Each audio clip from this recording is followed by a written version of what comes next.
News First, Newsline with Faraz Shaukat Ali on TV1. And a very good evening to you and a warm welcome to Newsline. My guest today is an economist, Mr. Talal Rafi. We took this subject of economy because it clearly affects the lives of every Sri Lankan directly and indirectly too, including by indirectly, I mean people who are not at work or who are students and so on. But honestly, the economy affects us all. And I'd like to welcome you on the program, Talal. Thank you for being my guest again. May I start with this question? When one is bereft of dollars, it's empty, virtually. Dr. Nandalal is probably going to be a bald man by the time he finishes at the central bank. All his hair might be lost because he's pulling his hairs out. But in this drive towards growing the economy, towards getting more dollars in and getting better deals from our lenders and even from our buyers of various product and so on, how much is reputation important? The reason I ask this question is that this morning, for example, we had, and in the last few days, we've had a potentially could be a negative impact on Sri Lanka's image. And instead, it beggars belief to me that instead of trying to fix the problem, they're trying to fix the media. But that's a different question. My question to you is, how much is reputation important when it comes to growing our economy, dealing with overseas markets, and so on? So thank you very much, Faraz, for having me on your show. It's an absolute pleasure. And so reputation matters a lot. You know, that's how that's one criteria how the credit agencies rate us. So right now, a lot depends, like, for example, to get back access to international capital markets, which will take some time, but at least to move away from our default status, we need to get the external debt restructuring done. And a lot depends on how our, I say this, a lot of people say that, we have walked out of a number of about 7 out of 16 IMF programs in the past. But here it's different. Here we have gone as a defaulted country, and also most of our creditors, China, India, though they may not be getting a principal haircut, a haircut on their principal amount, they will be taking some sort of a cut. So they are going to make sure that we are going to toe the line. So this is basically, to say it plainly, this is our last chance. If we are going to go down the same path and go default once again, I don't think any country is going to trust us and, take a sort of a haircut or anything other than certain, players like the ISB holders who will be obviously asking lending with very high interest rates. So reputation matters a lot. And the fact that we have not completed around half of the IMF program impacts us a lot. And also, the other thing is, we've had a very bad fiscal discipline for the past 7 decades. Even if you look at the primary budget surplus, it's only been achieved 4 times in the past 75 years. So when I say a primary budget surplus, it's excluding the interest payments. Even then, we cannot balance our budgets. Okay, so reputation is very important, as you say. And it remains to be seen how the Sri Lankan government will deal with that, because the reputation is something that the private sector does up to only a point. The wider picture is, for want of a better word or term, the baby that belongs to the government. It's the government's baby. But Talal, let's ask you this question: what should be done specifically to grow Sri Lanka's economy? So that's a very important question. So I've given talks, sometimes stretching over an hour on to go that, but just to be very, very blunt and straightforward, I'll just go through 5 points in my view are the most important, though we can talk about a half a dozen or even more than a dozen points. The first thing is, I think if you look at Sri Lanka's past history, one of the biggest problems is, as I mentioned, fiscal indiscipline. So the government spends more than it earns. So right now, so basically the fiscal deficit is being funded by two ways. One is borrowing from the public or from foreign creditors. And especially when it comes to local borrowing, it's borrowing from state banks. So this results in a crowding out effect, and the cost of borrowing for the private sector is high. The other thing is, the most important thing is monetary financing, that the lack of independence of the central bank. So the central bank has been funding this. So consistent, when I say monetary financing, it's basically printing money. So this means when you compare Sri Lanka to the rest of the South Asian countries, we've had consistently a higher rate of inflation. So when there is higher inflation, that means for real interest rates to be positive, interest rates are higher. So borrowing costs are higher. So naturally, our businesses are less competitive. So that's the first thing. So central bank independence is most important. The second thing is free trade agreement. One thing is what most people don't realize is that, there's a lot of talk about export-oriented industry. So to do that, if you want to get involved in trade, 70% of global trade is supplying global value chains. So by global value chains, I mean, like, for example, Apple, when it produces an iPhone, it imports components from 34 different countries. So supplying the value chain of Apple and other large companies is constituting about 70% of global trade. So this is after the 1980s, after globalization took off. And this was how China, Vietnam, South Korea, they're all going up the ladder. Even India is taking into this. So this is important because if you look at Sri Lanka is one of the most protected economies in the world. So we have a lot of import barriers. Yes. Now, so, for example, sorry, Talal, to interrupt you, but so far what you've said to grow the economy is mainly by cutting down on existing bad practices, like what you've just mentioned, protectionism and so on. But in real terms, apart from that, I mean, not to discount what you've said, but what else? How do you get the farmers to produce more, the gem merchants to produce more, to mine more, and cut and polish more, and in that case export? In those terms, how do you get I can use this name because it belongs to our group, and proudly so. How do you get the Eslons of this world and P pluses of this world to produce more? How do you get the economy going? Because no point Eslon producing more if there aren't enough customers with enough money to buy their product, is there? Exactly. So just to give an example of Eslon, that's exactly my point. So for Eslon to produce more, there has to be a higher demand in the country.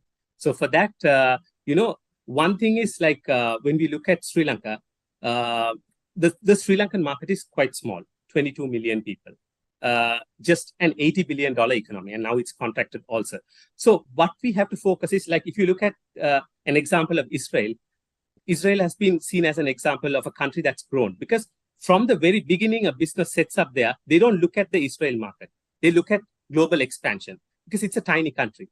So the same way, as I mentioned, my second point, we need to have more free trade agreements. So we only have 3. Vietnam has 12. And if you look at Vietnam's trade to GDP ratio, it's over 100. So if you look at countries such as Singapore, Switzerland, their import to GDP ratio is also 100, but their export is also 100. So coming back to your point, look at encourage more firms to sort of look outside to export. To do that, you also have to allow products to come in so that, our industries become more innovative. So this is how right. most of as you say that, my mind goes back to the late 70s, the late mid to mid 80s in the United Kingdom, when, as you said it, my mind went towards something called ease of doing business. And I look at the complete bureaucratic mess that is required for an ordinary man to walk into the local provincial council and to register a business name. I know this because I have first-hand experience and so on. But in the 80s, under Margaret Thatcher took out all the red tape that she could get hold of and chucked it into the nearest dustbin, and forever gone. Long years before, it is now the sort of in thing to talk about ease of doing business, index, and all that business. I'm quite sure that when Margaret Thatcher was around, taking Britain out of the bureaucratic mess, that they never spoke about ease of doing business. How does one, address that in this country? The most rudimentary business to be registered at a provincial level, just a business name, takes ever and a couple of days longer. That's another point we have to focus on. Ease of doing business. Like if you look at the country that ranks number one, it's New Zealand. It takes half a day to register a company. In Sri Lanka, it's 2 weeks if you're lucky for a limited liability company. But for us, one point that a lot of people forget is to close down a limited liability company, it takes almost a year. So many investors I spoke to, they are like reluctant to register a company because if an investor walks out or there's a plan to change, you have to go through a long process to close down a firm. So ease of doing business helps a lot because, if you look at, for example, in the World Bank rankings, we are 162nd when it comes to enforcing business law. So it takes around, even in Colombo, it takes 4 years to, resolve a business case. So this is something that foreign investors look at. So one thing, like I always see Sri Lanka's policy, if you look at the BOI and others, it's always about, tax exemptions, for businesses coming in. But if you look at the example of California, California has one of the highest tax rates inside the US, and most large companies move there. France has a government revenue for GDP of around 40%, while we are at 8% just. So they still draw in investment. So we need to move away from this thing that, tax cuts are the one and only incentive that drives in foreign direct investment. So ease of doing business helps a lot. It also, if you can make it more simpler to do business here, it also can make a lot of businesses become more formal. So that's also another option that can drive in higher tax revenues. I remember when the well-known and successful and experienced hotelier, Mr. Chandravikram Singha, when he bought a group of, I think, 350 ladies from Europe for an event that was held up in towards Kandy. And in a conversation, he told me how difficult it was to get permission for them to use this lake, so these people, Osman could use it. And he bemoaned the fact that if only they could have made the application online, it would have been far easier. So perhaps that's what you're also saying, that we must make more use of technology. Definitely. I mean, we have to digitize a lot of things. But at the same time, it's not just a thing, but it's also the sort of inconsistency, the sort of confusion that arises. Recently, I was attending a lecture at the Institute of Policy Studies where they showed the ministries, how they have been changing. Ministries, at one point, the youth ministry and the sports ministry were tied together.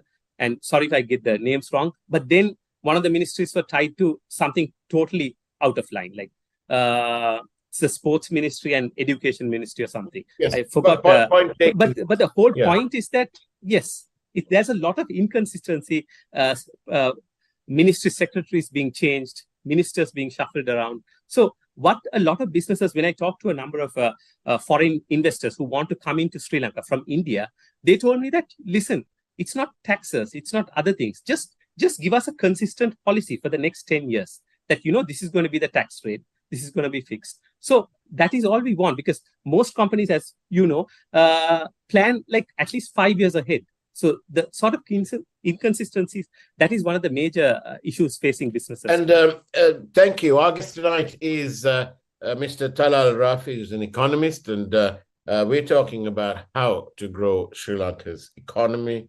We've spoken about reputation and so on. Can I take you to another point, which is a big concern, and that is the plight of the SMEs.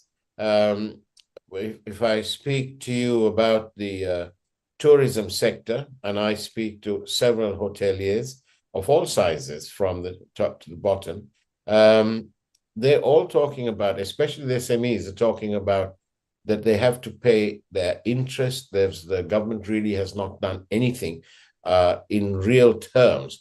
And people, before government people start phoning me on 0772 300 305 or texting me, let me say this, that the government had a moratorium, yeah, but by the very nature of that word, it's only a moratorium.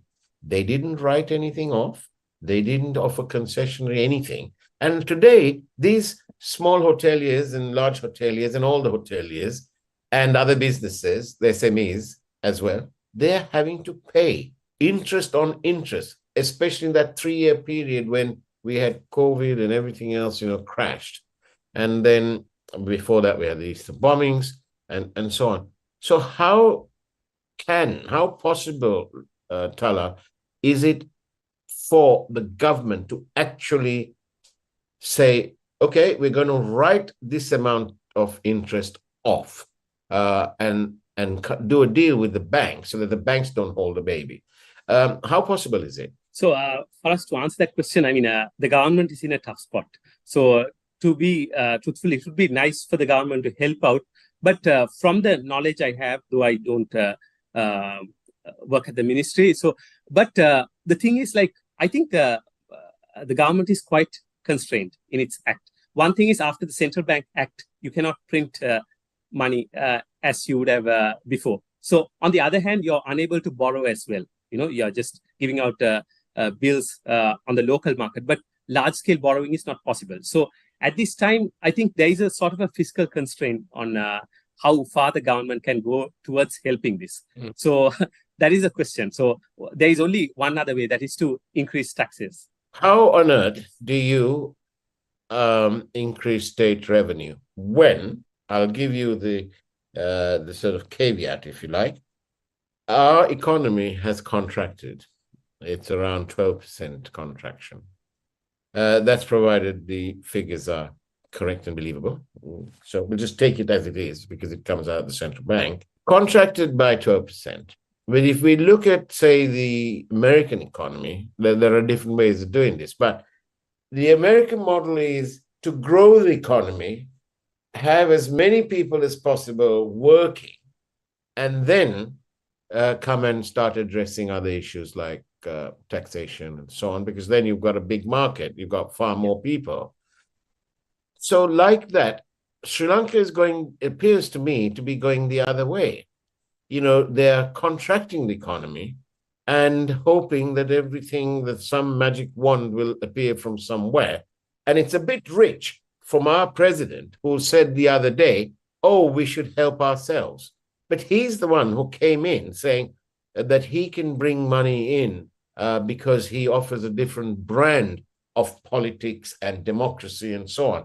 But sorry, it doesn't seem to have worked. We're not paying our foreign, servicing our foreign loans. We've declared bankruptcy, and they're using that money to bring in fuel so that we don't have any fuel cuts. But fuel is actually rationed, but I think from yesterday that rationing has gone out. I, the skeptic, would say that the QR code's been taken out because the public don't have enough money anyway to fill as much fuel as they want. What's your answer to that? So, for us, if you look at the economy, like we were literally bankrupt last year. So with just $25 million with the central bank. So I think that though I don't fully agree with the president, it takes time. It's like Sri Lanka was in the ICU and, you've just come out and you cannot walk or run as like others do. There has to be some sort of a time to heal because we have to first sort of stabilize before going forward. Well, you And know, when on you talk about yes. ICUs and so on, I was at an ICU once, and then I was transferred to the CCU. But in between all this, and you know, you talk about the constraints of the president. I think that my Dr. Prakash also had constraints. He could have lied to me and told me that everything was rosy, but he didn't. He laid it on the line. He sat there and said, if you do this, this will happen. But if you do that, well, then, you know, even Dr. Prakash can't hold you. So the message is, let's be honest. Let's tell the people the way it really is, not to try and fine coat it with political sayings, looking at elections that don't seem to be held now anyway. What do you say about that? Yes, of course. Because one thing is, for us, if you look at the whole recovery program, one of the stumbling blocks in the way is a political instability. We have a presidential election, so there is going to be likely a shift towards away from hard reforms towards more populist policies. Because let's face it, even the President Ranil Wickremesinghe wants to be re-elected. So that is one of the things. But coming back to the old question, do we have the space to grow like the US? Actually, if you look at, we were talking about taxes, Sri Lanka has one of the lowest government revenue to GDP ratios in the world at around 8%. So there has to be some sort of a thing done. I mean, this wasn't always the case. When former President Ranasinghe Premadasa, senior President Premadasa was in power in the 90s, our government revenue to GDP ratio was at around 20%, which is a normal thing. And our expenditure is just around 19 to 20%, which is normal. The problem is that we are not getting the enough revenues.